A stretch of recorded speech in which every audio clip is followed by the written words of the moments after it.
Добро вечер во топ тема на ваша страна. Почнува неделата кога сите очи се вперени во Брисел. Македонија стигна до точката кога очекува да добие датум за пристапни преговори со Европската Унија, откако е подпишан договорот за името со Грција. Притисокот во Европската Унија сега е врз Франција, но дали ќе успее и какви импликации ќе има доколку не се постигне консензус во Европската Унија, дебатираме со професорот и поранешен амбасадор Нано Ружин, со Љупчо Петковски, извршен директор во Евротинг, Центарот за европски стратегии, и Мерсел Мани, политичар, поранешен вице-премиер и министер. Добро вечер на сите и добре дојдовте. Пред да почнеме со она што го очекуваме да се случи во Брисел, поточно во Европската Унија, неделава да видиме најпрво изјавата на генералниот секретар на НАТО Столтенберг, дадена во Луксембург. Денеска им се придружи на европските шефови на дипломатиите. НАТО на 12 јули треба да донесе одлука за Македонија, но што изјави Столтенберг денеска? The decision will be taken by heads of state and government at our summit in July. But I expect and I hope that the heads of state and government can agree to start accession talks. Then, of course, we will only be able to invite the former Yugoslav Republic of Macedonia to become a full member if the agreement is finalized and fully implemented, meaning that we need the full ratification, but also a referendum and a yes vote in a referendum. But given that that happens, I'm quite optimistic.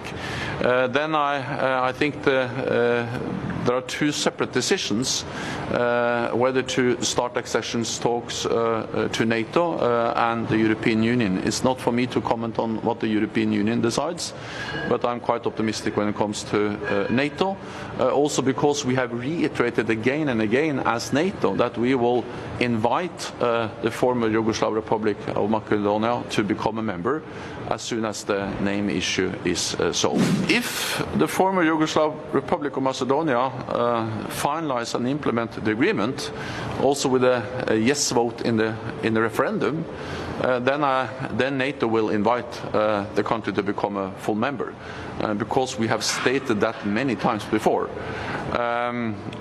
This is an historic agreement which provides an historic opportunity for the former Yugoslav Republic of Macedonia to become a full member of NATO, and I really urge the people of the country to seize this opportunity and to support the agreement.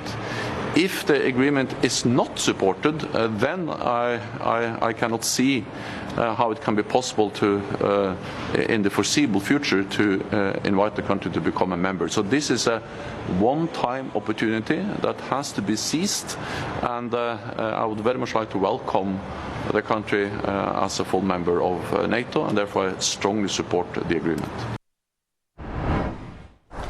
Да, тоа беше генералниот секретар на НАТО, Јенс Столтенберг. Господине Ружин, вие бевте поранешен амбасадор во НАТО. Што сега точно значи оваа процедура, бидејќи денеска имаше некакви недоумици, што е тоа што ќе добие Македонија на 11-12 јули во Брисел, а што ќе се случува по референдумот?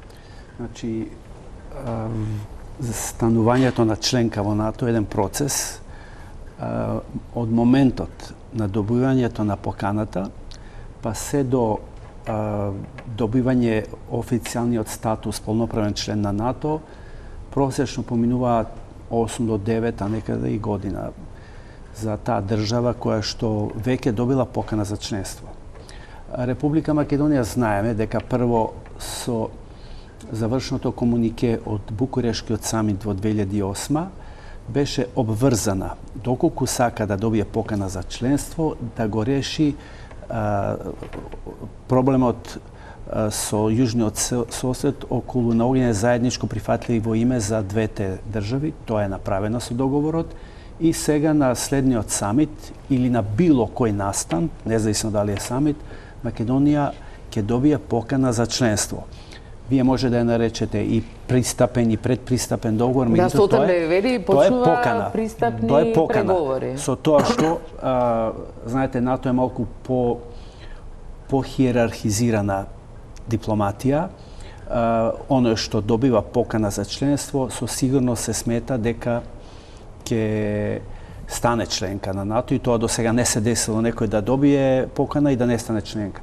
Во нашиот случај, со оглед дека се работи за уште една обврска, а тоа е референдумот, практично Столтенберг на извесен начин и лобира, бидејќи му дава до знаење на јавното мислење на Република Македонија, да, ќе станете полноправен член под услов вашиот референдум да успее. Доколку не успее и самиот каже на крај, тогаш нашите шанси практично и поканата се ништи и нашиот статус останува како е во изминатите 19 години. И затоа мислам дека ова многу силна порака до граѓаните на Република Македонија и до политичарите и сите оние што сметаат од политичарите дека Македонија треба да стане член на Алијансата. И затоа мислам дека сите морат и власта и опозицијата да се здружат за да се реализира овој сон на многу генерации од веќе 90-тите години, почетокот на 90-тите години, кога се изгласи во парламентот она декларација за членство во НАТО. Значи Македонија би го добила она што не го доби во 2008, вие бевте исто точно, на тој Македонија ќе го добие тоа што не го добила во 2008. На тој начин, исто дека можам да кажам дека на нас ни се остава доволно време да се подготвиме, бидејќи НАТО значи, членството во НАТО значи пристап кон речици, овој период до полноправно членство значи пристап до 65 до 80% од комитетите на Алијансата. И на тој начин, значи, ќе ни треба веќе и цивилна, и армијска... Доколку на референдумот граѓаните се изјаснат за договорот, колку би траеле тие пристапни преговори? Тие нема да почнат веднаш, штом се врзуваат за референдумот. Дека тоа би траело додека не се изгласа во парламентите на 29 членки на Алијансата. После тоа има еден период на технички договори и така натаму, значи очекувам некаде до идната пролет да станеме полноправна членка, 30-та полноправна членка на Алијансата. Господин Емири, нели е ова условена покана? Се разбира дека условена е поканата, како што до сега не беше тоа споменато. Не, како што бевме условени уште пред 10 години дека треба да го решиме спорот со нашиот јужен сосед и кој што за среќа веќе имаме на повидок решение кој што е некаде на пола пат. Да се разбереме, значи не е само доволно подпишувањето на договорот помеѓу Република Македонија и Република Грција од страна на премиерите, односно на министрите за надворешни работи, не е доволно само да се одобри од страната на владата на Република Македонија, ниту не е доволно да се ратификува во парламентот. Значи целосно ќе биде имплементиран, односно ќе се смета дека е завршена нашата обврска која ќе биде изгласан на референдум и кога ќе имаме уставни промени. Значи тоа е тоа што ние сме го прифатиле, така што под овој услов Република Грција ги има известено, значи сите членки на НАТО, дека ние сме напредувале, односно препреката за да добиеме покана веќе ја нема. Тоа значи дека ние ќе добиеме покана, меѓутоа таа покана на некој начин ќе биде под одреден прашалник додека ние тука уште во Република Македонија не го завршиме референдумот и не ги направиме уставните промени. После тоа се разбира следи тоа што е пракса, а тоа е сите членки на Алијансата една по една во нивните парламенти да го одобрат нашето адерирање, односно значи нашето полноправно членство во НАТО. Све е условено, значи секој договор во било кој однос, поготово ваков еден договор е условен со одредени претходни чекори, односно претходни действија. Така што договорот, односно поканата е условена, затоа уште повеќе, имајќи ги предвид можностите на сите нас како држава која што ни ги отвара овој договор, треба да бидеме среќни што успеавме да го видиме денот кога секретарот на НАТО, значи јавно не охрабрува и не кажува дека ќе добиеме покана, се разбира, меѓутоа задачите кои што тука ги остануваат на нас како граѓани на Република Македонија, како институција, се дека да го завршиме овој пат до крајот. Така што ние сме оставаме значи 25-6 години наназад од нашето самостојување и од нашите стратешки определби да бидеме член на големо семејство како што е НАТО. Една година од денеска можам да кажам дека не дели уште до полноправното членство. Има работа, да, се разбира, меѓутоа на добар пат сме, имаме историска шанса тој добар пат да го реализираме ние како генерација што живееме сега и да им оставиме на нашите идни поколенија, нашите деца една многу подобра, постабилна и по-просперитетна држава. Господине Петковски, дали Столтенберг со оваа изјава некако не го пишува референдумското прашање? Па секако дека го пишува. Мислам би се навратил малку и на тоа што говореа и Ружин и Мири. Апсолутно станува збор за условеност. Ако се вратиме неколку недели наназад и на сите оние шпекулации како течаа преговорите за договорот со Грција, ќе се потсетиме дека главните копија се кршеа околу фазност, како ќе се решава фазно. Значи кои ќе бидат чекорите во имплементацијата. И сега гледаме преку овој пример зашто тоа било толку битно. Логиката зашто Грција не прифати директно, нели, и ги условува сите работи со, нели, референдумот и ратификацијата на договорот и со потоа, нели, и со уставните измени е токму тоа, доколку вие влезете во НАТО и седнете на масата, повеќе немаат они маневарски простор да се осигураат дека тоа што било договорено навистина ќе се спроведе. Со отпочнувањето на преговорите за членство во Европската унија, тука е друга приказната, затоа што има 35-36 поглавја, каде што имаат милион механизми да ве блокираат во било кој, да кажеме, во било која фаза на тој процес. Ниту има рок колку би траело. Ниту има рок, знаеме дека Турција преговара со децени и така натаму, значи целата логика е тоа, апсолутно сме, не ми се допаѓа тој избор, нели, условени и така натаму, меѓутоа така функционираат. Така функционираат овие меѓународни организации, така функционираат меѓународните односи. Ние со Грција имаме затруени односи 3 децении наназад и не ни можеме да очекуваме на некој друг начин да се решаваат такви односи на недоверба, освен со јасно, нели, издефинирани фази на решавање, фази на имплементација, каде што секој чекор ќе се знае како ќе се спроведе. Тоа нам не ни се допаѓа, на луѓето не им се допаѓа, но треба да оставиме времето, нели, да некако да ни легне, да го преспиеме, затоа што, како што еве кажа и претходните соговорници, ова е една генерацијска шанса. Ова е нешто за што се бориме неколку генерации наназад.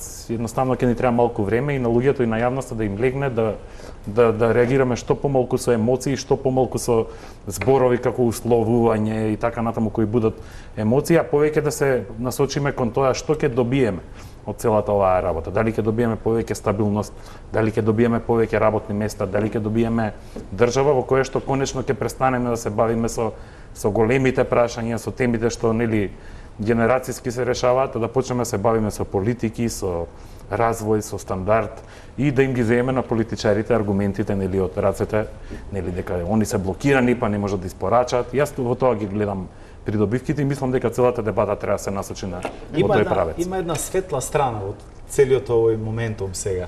Светлата страна е тоа дека ова политичка гарнитура сега што ја води државата, зборам за владата, успеа да направи такви исчекори да на многу еден демократски пат им овозможи на граѓаните на Република Македонија.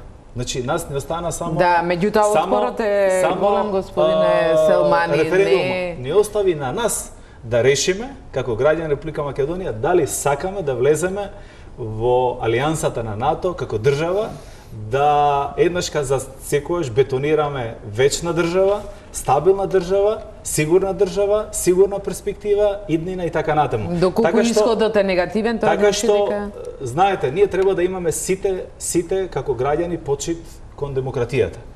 Треба се бориме за демократија, поготово ние што веруваме малку повеќе во демократијата и демократските процеси.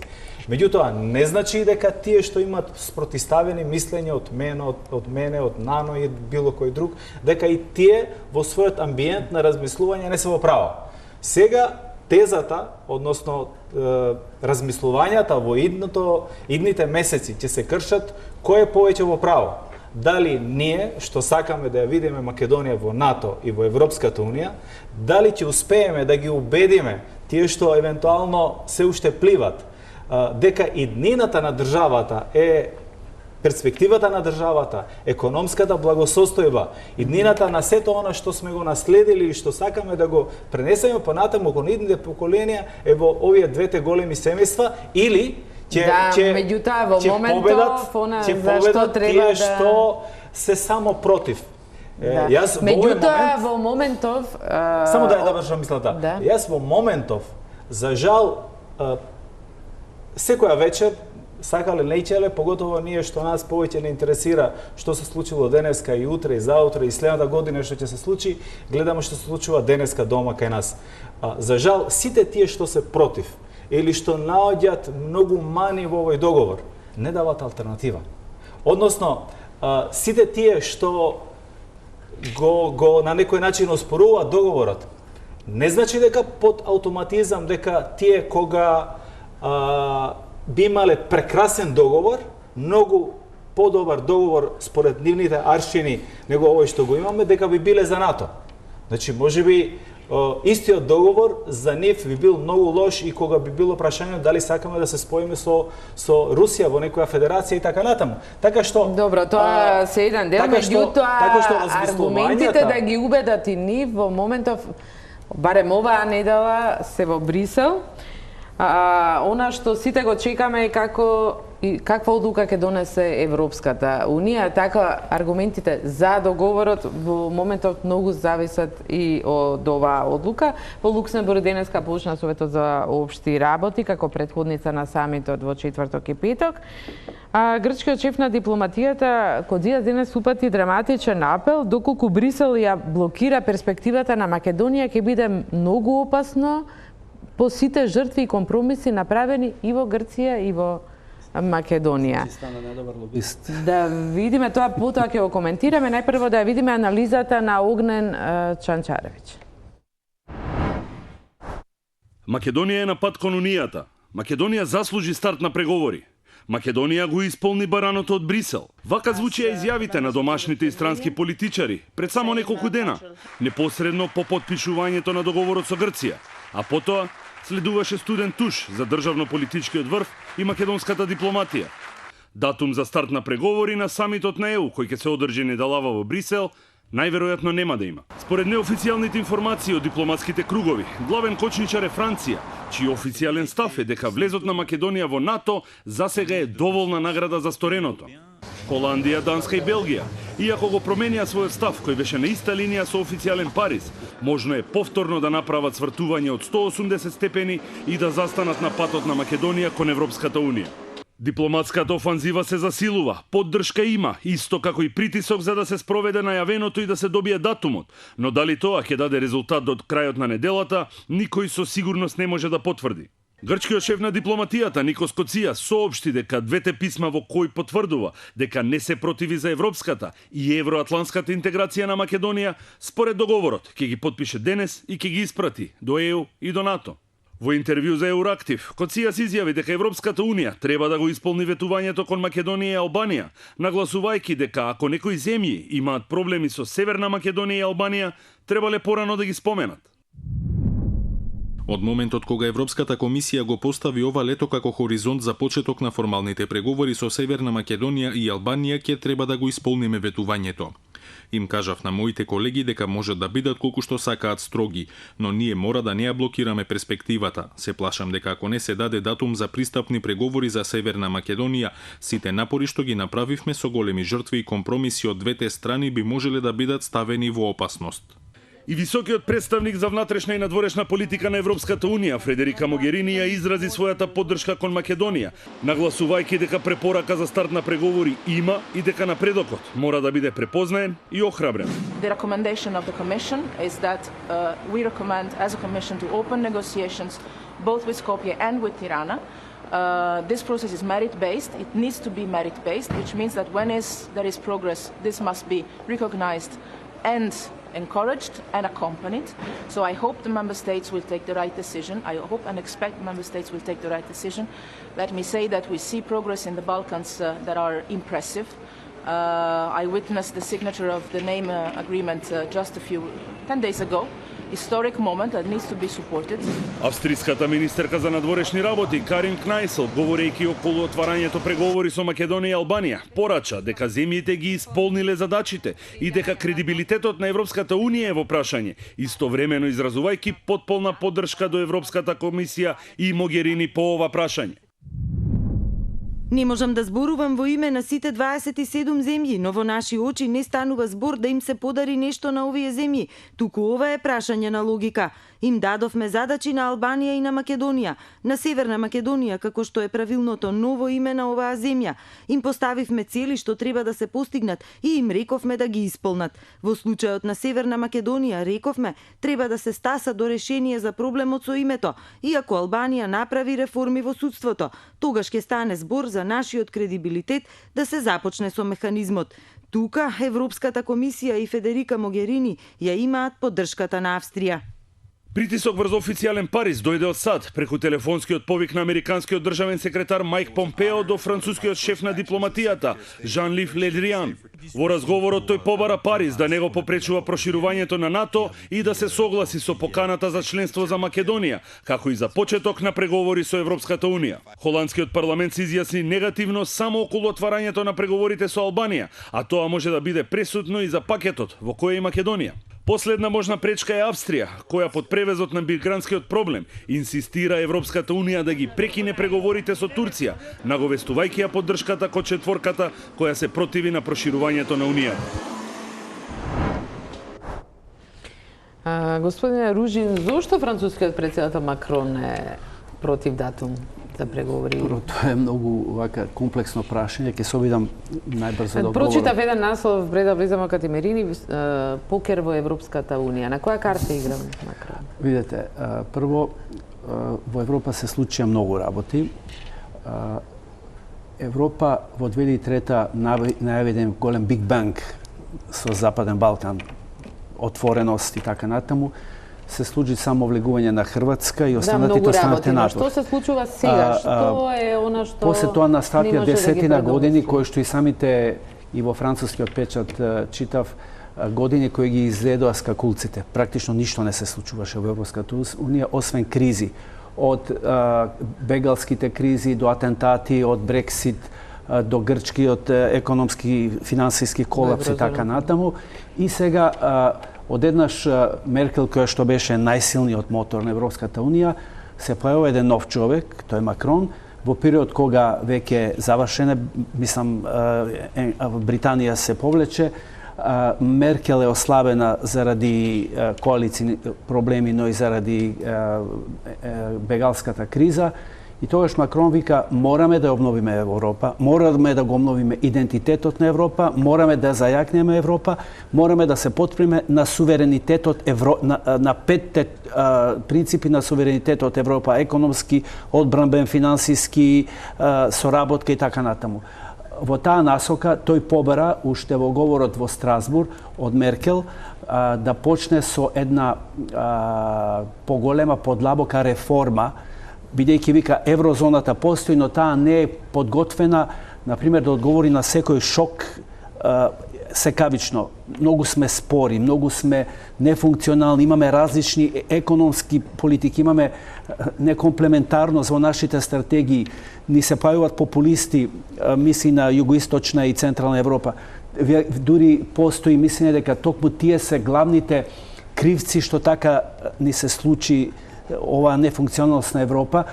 Па го зема дури и примерот на Бугарија, кај што вели, еве, сгрешивме со Бугарија и дозволивме забрзано да влезе, а сега ни се појавуваат русофили, мислејќи веројатно на председателот Радев, во нивните врхушки.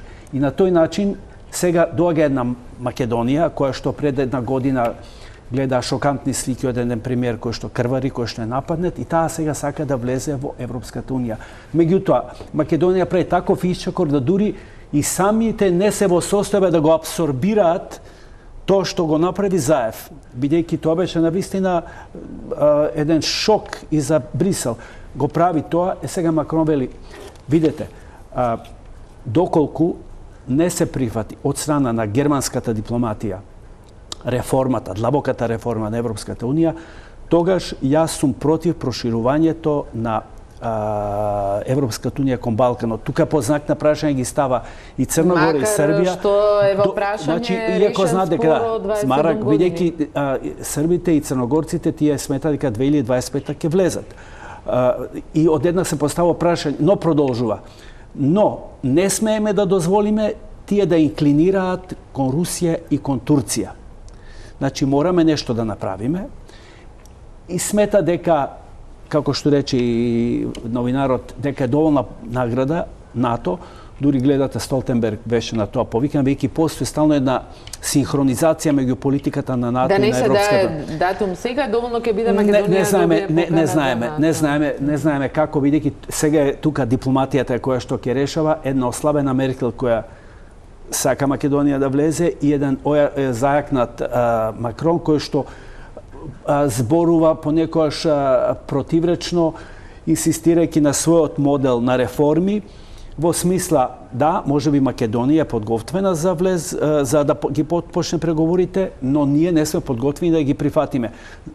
Освен тоа, зад него е француското јавно мислење кое што има еден лош впечаток за Балканот, за проширувањето кон Балканот, бидејќи, како што реков, се појави една доктрина дека за сите тешкоти кои што и се случуваат на Европската унија, криви се овие новите посткомунистички држави кои што влегува во Европската унија. Особено сега еден западен Балкан.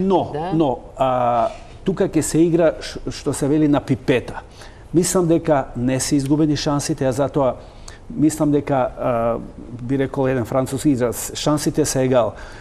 Доколку запнат, дочекавме еден парадокс да грчката дипломатија лобира за Македонија, што е изворедна работа. Така звучи изјавата на Кодија денес, дека многу жртви. Така што мислам дека тој е еден многу јак аргумент и се надевам дека токму благодарение на таа блискост на Париз и на Атина, исто така и влијанието на Меркел може да ни овозможи да се надеваме да добиеме датум за преговори. Ако не до крајот на годината, барем за јуни, иако таму, знаеме, во мај се случуваат изборите за Европскиот парламент, нешто на што смета сигурно Макрон кога ги прави овие потези.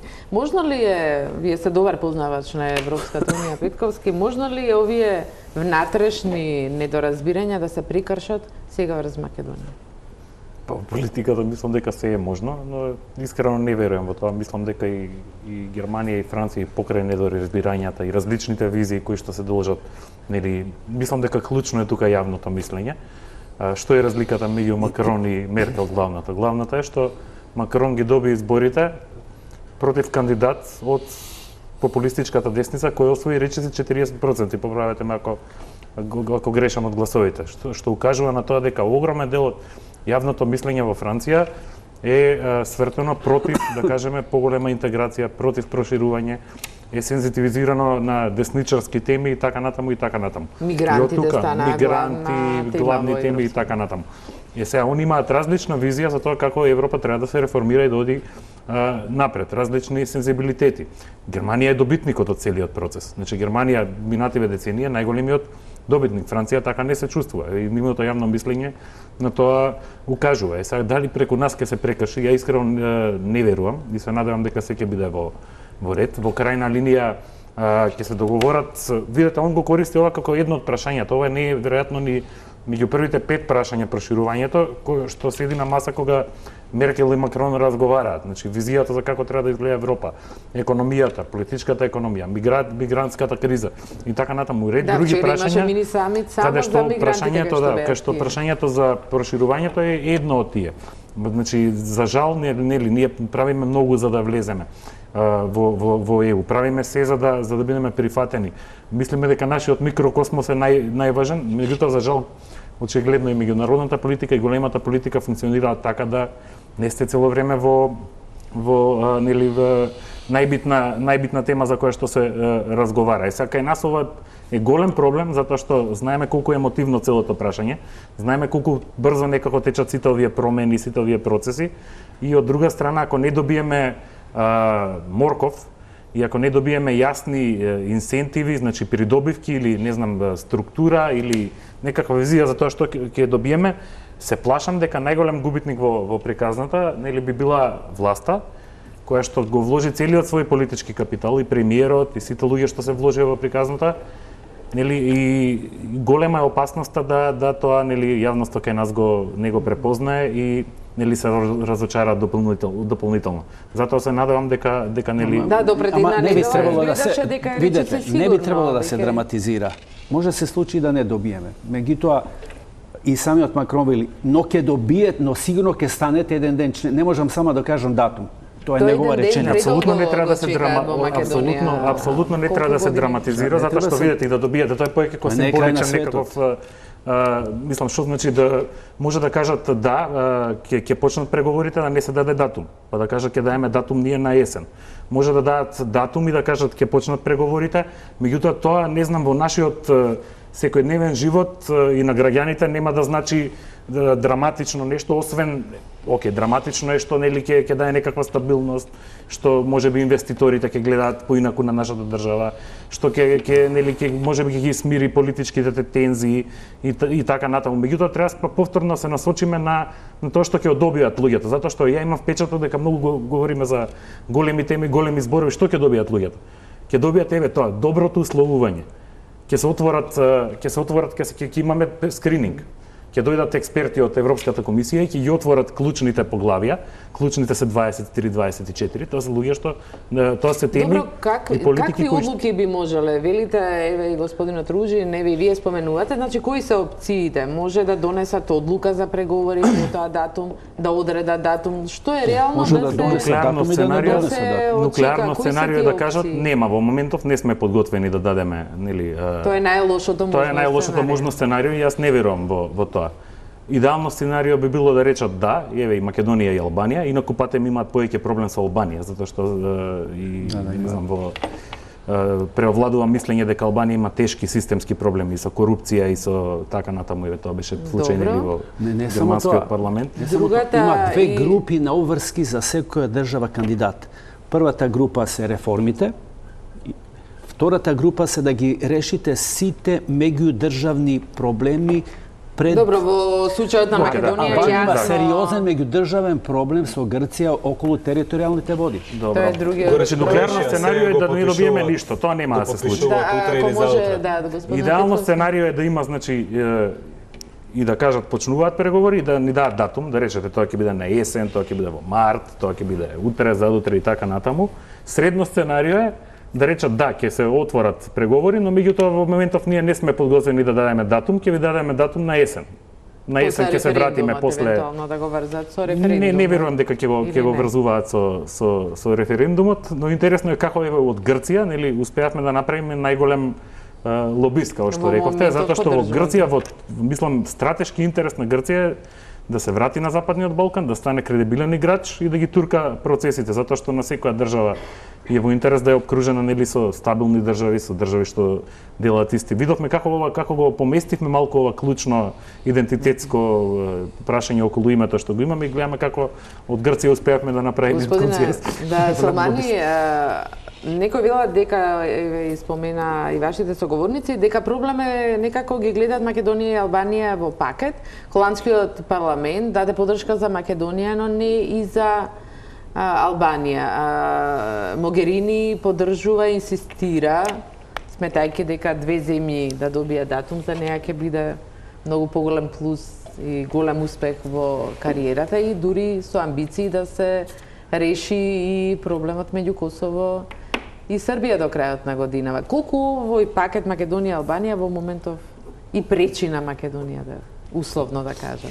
Мислам дека вреднувањето е индивидуално и Република Македонија дали ќе земе, односно дали ќе добие сега одлука, односно покана за да почнеме преговори или не, воопшто не зависи од текот на работите со Република Албанија. Република Албанија, впрочем, беше најавено дека од двете влади на Република Грција и Република Албанија дека веќе надминат спорот околу територијалните води, дека утре или заутре го потпишуваат договорот и Република Албанија едно прашање има помал, како што Република Македонија успеа пред 10 дена да го потпише договорот со Република Грција со името, така Република Албанија цело време, значи една декада скоро преговараше за ова прашање и финално значи успеале да го решат и треба да го потпишат.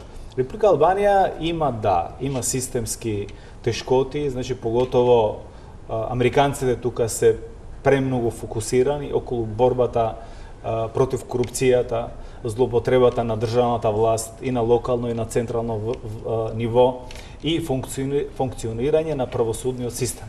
Значи, обвинителството тамо во темел се реформира, поминува секој обвинител преку така наречено расветлување или ветинг, секој судија, меѓутоа се уште нема опипливи резултати во борбата против корупцијата, односно кај нас веќе ако има веќе на првостепена судска пресуда против бивш премиер, има пресуди значи против поранешни функционери, има еден куп на процеси кои што се водат против за злоупотреба на власта, без разлика дали иде споро или брзо, сепак значи има одредена постапка. Во Република Албанија се уште тоа не се гледа. И ценам дека таа приказна нивна тие ќе си ја водат онака како што е најдобро за нив, меѓутоа нашиот пат како Република Албанија, како Република Македонија за полноправно членство, односно за пристапување кон тие преговори за членство во Европската унија. Од една страна, од другата страна добивањето покана за полноправно членство во НАТО. Ние со потпишувањето на договорот, со ратификацијата во парламентот и очекувањата дека на референдумот ќе се изјасниме како мнозинство за следно на тоа уставни промени да се направат, ние имаме сосема свој пат. Во моментот ние посекуваме со едно решение што го направивме со спорот со Република Грција да добиеме веднаш, значи да ни се отворат портите, двете порти големи во НАТО и во ЕУ. И тоа било најдобрата комбинација можно и очекувањата на граѓаните, поготово на тие што сакат интеграција, е ова очекување.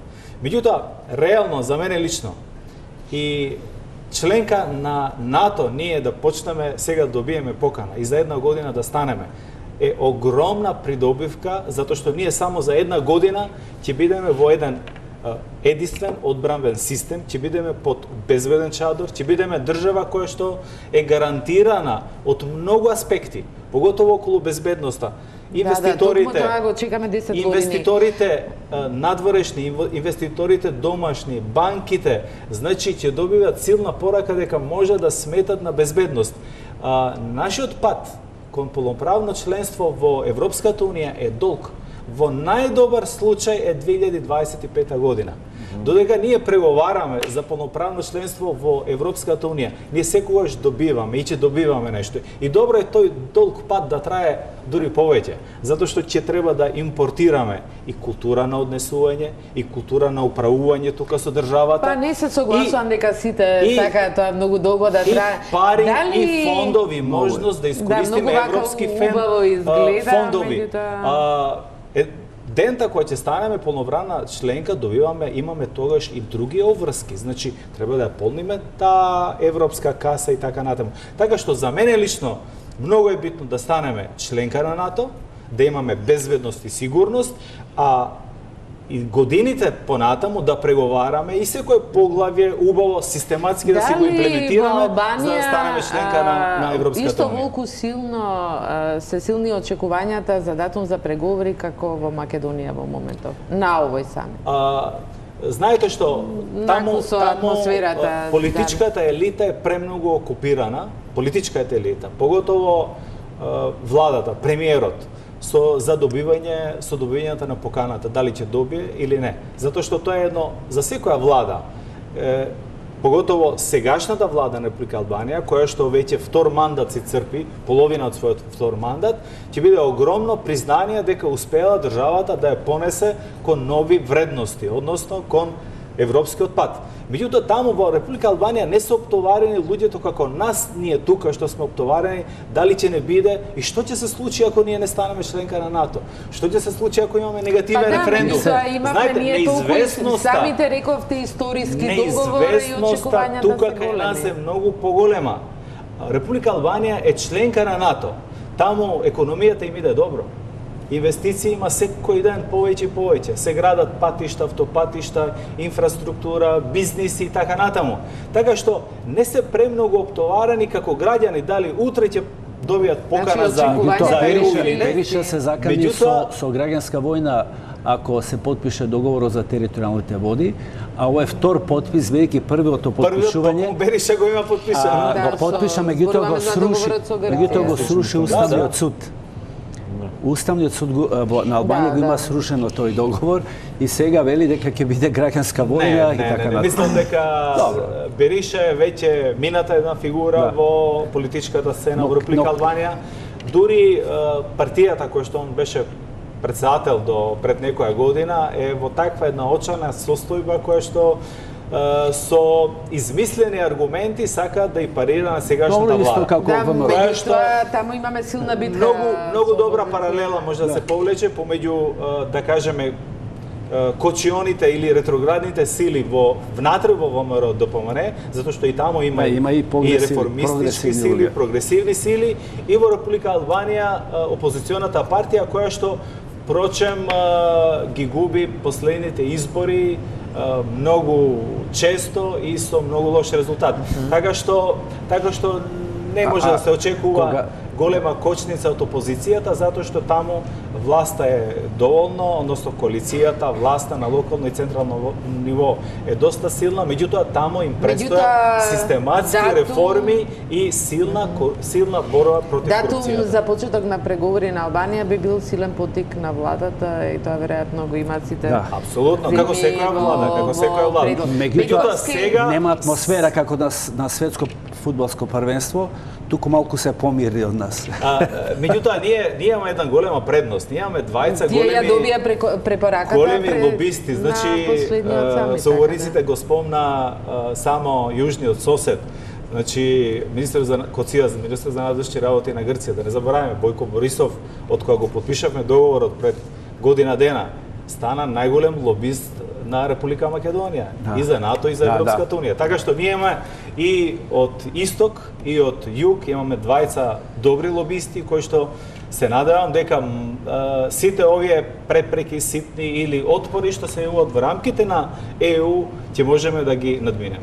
Исто и се ослободуваат, малку зборувавме за позитивните меѓународни елементи од договорот, например, Македонија сега станува членка на Јадранско-јонската иницијатива и се деблокира фондовите на асоциација и стабилизација кои беа блокирани од 2004. Да, меѓутоа, господин Петковски, според неофицијални дипломатски извори во моментов кои брифираат во Брисел, вие зборувавте какви се опции можеби се на маса во моментот.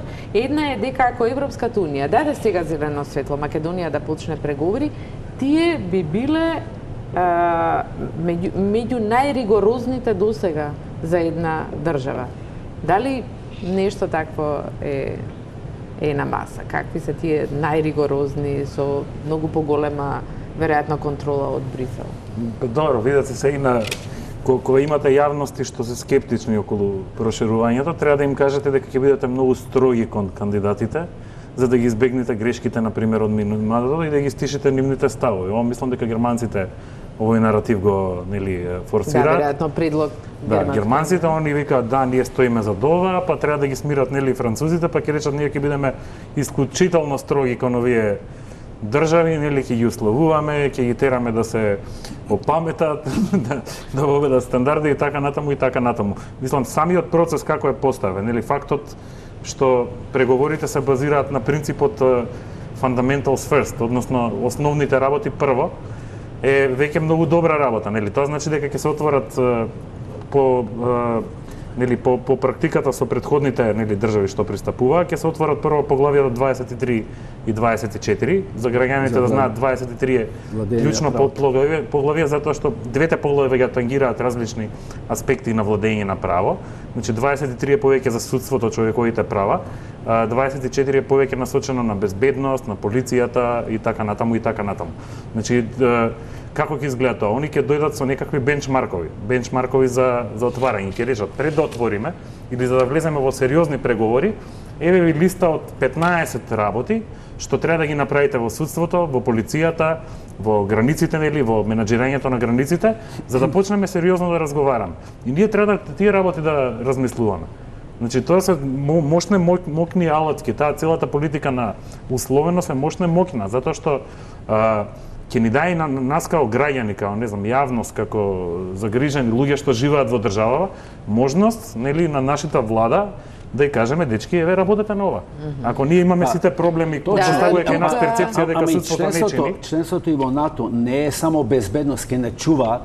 Прво треба и ти да придонесеш, а второ тоа е школа, обврски критериуми за демократија. Луѓето кај нас нема човек во држава што немал некаков проблем со, да кажеме, судството или што не познава некого што немал проблем со, не знам, тоа колку се судовите брзи, или колку државата, не знам, испорачува услуги брзо. Тука ќе направиме една пауза за реклами, се враќаме на дебатата. Продолжуваме со дебатата во оваа клучна недела кога во Брисел се носи одлука дали Македонија ќе почне пристапни преговори со Европската Унија. Господин Селмани, што ризикува Европската Унија доколку не даде датум на Македонија? Имаме две работи. Дали воопшто ризикува Европската Унија? Не треба да ги делиме НАТО и Европската Унија. Во суштина, значи... Добре, Иве, доколку добиеме од НАТО... Во суштина, значи, најголем број од Европската Унија членките се членки во НАТО. Така што тие двата система многу се слични или паралелни во себе. Така што, дали тие ризикуваат, се разбира дека не губиме само ние. Ка Република Македонија, ако не добиеме датум да почнеме преговори, нема да добиеме само ние разочарување, затоа што очекувањата ни беа премногу големи, дека единствена препрека сите овие години ни беше само спорот со Република Грција и дека во моментот кога тој спор го решаваме, дека ние немаме друга никаква пречка. Може би премногу беа нашите очекувања како граѓани, дека никој нема да праша дали тие што не примат домаќините, дали тие па имат некој проблем во меѓувреме, затоа што ние 10 години овој проблем не успеавме да го решиме, последните 10 од 2008 година па навамо. Не зборам за 27-те години, кои што цело време, значи, се трудиме некако да ги решиме. Не треба да забораваме дека Европската Унија може да изгуби во моментот, и тоа стратешки прашања се отворени со, да кажеме, прашањето што Република Грција веќе во неколку наврати го потенцира, дека ако не успее Европската Унија да се прошири во Балканот, односно државите на Западен Балкан да станат нејзини членки, значи веќе влијанието, односно присуството на Турција како една суперсила во регионот и во пошироко, како економска сила, како една сила која што има и традиција, која што може да ги искористи сите слабости на Европската Унија, без разлика што и она е членка кандидат за членство во Европската Унија, може да биде секој ден, секоја година, и гледаме дека е поприсутна повеќе и повеќе, што на некој начин, ако се има во предвид антагонизмот или, да кажеме, често пати нетрпеливоста помеѓу Грција и Република Турција, тоа може да биде добар моментум за да Грција навистина запне да лобира повеќе, ако не сака да го изгуби Западниот Балкан. Да не збориме исто така за руското влијание преку одредени структури во Белград, кои што видовме дека во минатото на тивок начин, меѓутоа знаеја да бидат и текако присутни во разни случувања, секојаш во негативна конотација во Балканот и во Македонија и во Црна Гора. Гледаме дека колку Русија им направи проблем на американците внатре во нивната држава, значи со се уште нерасветленото мешање во нивниот изборен модел, односно во нивните претседателски избори. Така што, имајќи ги предвид сите овие околности или ризици кои што Европската Унија ги има визави Русија, ценам дека и ова може да биде и треба да биде како моментум кој што треба да го разгледа дека исто и така и Европската Унија може да изгуби со непроширувањето. И да се разбереме, има во моментот сигурно не очекувам дека ќе биде долга практика, меѓутоа Европската Унија има и економски проблеми со претседателот на Соединетите држави во однос на политиките, во однос на тарифите, царините и така надаму, така што Европската Унија сигурно дека сака поголемо подрачје, повеќе држави во долг период. Се разбира дека тековните да кажеме пречки се тие за да се решат. Дали ризикува воопште Европската Унија или ова? Сакате искрен говор, ништо не ризикува. Зашто да ризикува ако на Македонија не и даде денес или тоа подосни за некој месец или до година покана. Во очите на Брисел, најслабата точка на балканскиот синџир е стабилноста. Со поканата во НАТО на извесен начин се неутрализира таа слабост, но она што е битно во овој миг за Европската Унија, тоа е обезбедувањето на нејзините надворешни граници токму од бегалци, од бегалската криза. Тие го сметат за голем пораз она што им го прави Орбан и Качински, па гледам сега и целата Вишеградска група, што не дојдоа на консултации околу сместувањето на бегалците. Па дури имаше една теза дека на Балканот може да се направи и одреден паркинг, токму со зборот паркинг за бегалците. Така што Европската Унија во овој миг е преориентирана токму со оваа проблематика. Секако, пак ќе го цитирам Макрон, вели, ние сега треба да се занимаваме со големите проблеми, бидејќи Европската Унија е еден голем конгломерат, една организација која што треба да им каже стоп и на Кина и на Индија во смисла на глобализацијата, увоз на се и се, што одбранбен механизам против тоа што го прави Доналд Трамп, но исто така да покаже, да им даде одредена мала надеж и на државите аспиранти во Европската Унија. И затоа викам, од една страна очекуваме позитивен ефект од овој самит за Македонија, од друга страна помалку сме скептици дали тоа навистина ќе е така. Пак ќе зависи од дипломатската игра и од значењето. Но во принцип европјаните сака да наградуваат добри чекори на дисциплинирани ученици. Бидејќи со овој договор што го случи Заев и Ципрас, гледаме веќе почнува да се зборува меѓу Приштина и Белград, вчерашните разговори. Се мисли на разговорите меѓу Атина и Тирана, околу територијалните води. Се зборува дури и за можноста нешто да се направи со Босна. Значи, ова е еден демиург што се случи меѓу Скопје и Атина и тоа е, би рекол, големиот аргумент на нашата дипломатија да се надеваме на позитивен исход. Господине Петков? Ја мислам дека има многу да изгуби. Да. Пред се две работи. Првата и најбитна е кредибилитет. Македонија многу направи во изминативе година дена. Реши два горливи проблеми. кои што се меѓусебно поврзани меѓу со соседите. Значи проблемите со Бугарија ги стави во рамка, проблемите со Грција ги стави во рамка. Не очекува тежок референдум и тешки чекори кои што треба да ги превземеме. Најмалку што може да направи Европската унија е да ни даде јасна перспектива. Значи давање јасни и датум за преговори, значи и отпочнувањето на преговори е најмалку нешто што можат да го направат. Во спротивно, ризикот и што би можеле да изгубат доколку тоа не го направат, реков дека ќе го изгубат кредибилитетот. Но како кредибилитетот? Меѓу кого ќе го изгубат кредибилитетот? Кредибилитетот кон надвор, кредибилитетот. Мене интересира само како размислува нивното јавно мислење. Баш му е гајле како оној во Тирана или во Скопје размислува за тоа што прави Европската унија.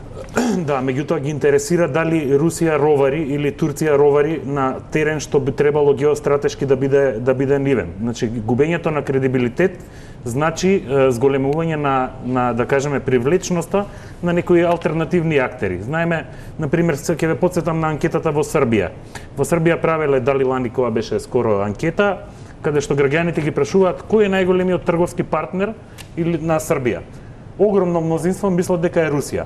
А реалните податоци покажуваат дека размената на Русија и Србија е незначителна во однос на размената што имаат со Европа. Веројатно истите граѓани би мислеле дека истите податоци. Тоа е многу страшно, затоа што очигледно дека губат таа идеолошка битка. Па имаме Русија која што нема кохерентна политика у однос на Балканот, односно нивната кохерентна политика у однос на Балканот се сведува на правење на хаос, затоа што сватиле дека правењето на хаос е ефтина работа.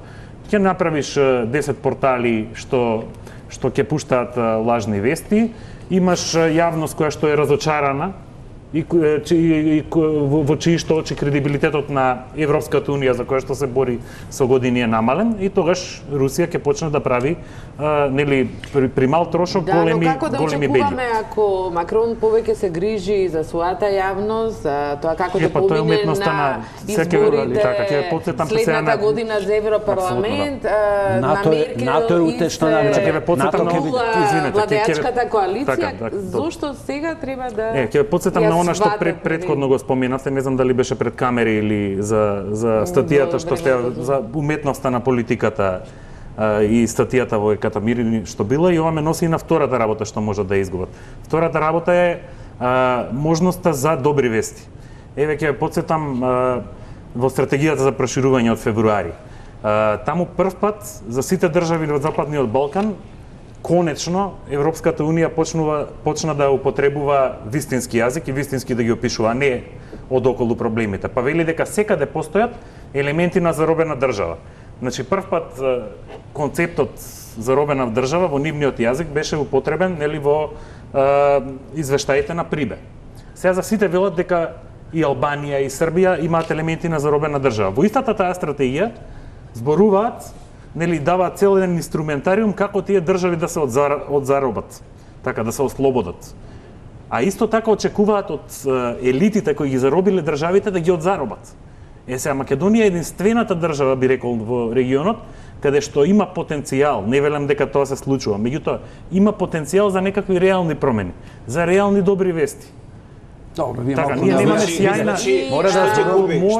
мора губат добар пример, губат пример дека следното прашање е што ќе изгуби Македонија доколку не добие. Што ќе се случи за ова има по една минута. Прво се одедна повестинска. Што ќе изгуби Македонија? Што ќе се случи во Македонија ако не добие јасна перспектива? Во случај да не добие Република Македонија јасна европска перспектива и Балканот, ќе имаме помалку демокрација тука кај нас. Ќе имаме помалку демокрација во А што е тоа јасна европска перспектива? Покана. Покана сега. Најмалку што може да направи сега. Менуваме име, правиме, влагаме во повеќе јаки лидери. Ќе имаме повеќе јаки држави каде што авторитарни држави, ќе имаме режими во буквална смисла, како што во минатото ние видовме како успеват да го комбинират национал патриотизмот со тоа дека им пркосат на големите сили. Така што Европа го виде тоа во Балканот и не би сакала, претпоставам и очекувам дека не би сакала пак повторно да го види во многу ситни држави како што се сите земји на западниот Балкан, да го види секаде како им никнуваат авторитети, јаки авторитети пред нивните очи. Така што има што да изгуби Балканот, односно Европа, и на крајот Европа не е цела. Тоа е 100 пати повторувано, без интеграција на Балкан. Значи, сите навиваме прво. Сите навиваме. Меѓутоа треба да сме реалисти. Значи, реалисти да сме. Македонија се отвори својата европска перспектива. Македонија чекори кон таа европска перспектива. Ако се случи да не добиеме до декември, па дури и датум да не добиеме, ние веќе тргна возот, разбирате, влегуваме и во НАТО. Така што затоа велам, не треба ни да се разочаруваме. Знам дека на кратко може да се изгуби во смисла разочараност, може да се референдумот не знам како ќе помине, меѓутоа мислам дека јас сум оптимист дека ќе биде во ред и мислам дека не добиеме никакво дури да не добиеме датум за преговори и за крај и затоа мислам дека господине Петковски што ќе се случи ако не Брисел каже не. Па добро, јас не сакам хорифични сценарија сега дека ќе се сруши светот. Како каже еднаш председателот Иванов дека сонцето повторно ќе изгре, меѓутоа не треба да заборавиме дека дали ќе не загрее. Периодот што следи ќе биде можне нестабилен, значи не знаеме како ќе помине референдумот. Ова е тешко прашање за џвакање и доколку отсутствува јасна структура на мотивации за луѓето да излезат, да гласаат, да ги направат тие големи промени што треба да ги направат, тоа не се мали промени, тоа се работи што луѓето наши ги чувствуваат, па гледаме и како реагираат и по социјални мрежи и по јавноста, значи доколку тоа отсуствува ќе биде ѓаволски тешко референдумот да помине. Доколку не помине референдумот, мислам дека тогаш ќе треба да го поставите ова прашање. Како и да е, на 12 треба да славиме, како и да е. Тоа ќе биде голем датум, на 12 треба да славиме. Јули. Добре, има како и да е, значи залетот кој што државата, наша Република Македонија го има земено, треба да го поддржиме и треба да го надградува Европската унија со покана. И благодарам да сите на учеството во вечерашната дебата. Останете со Телма, имајте пријатен вечер.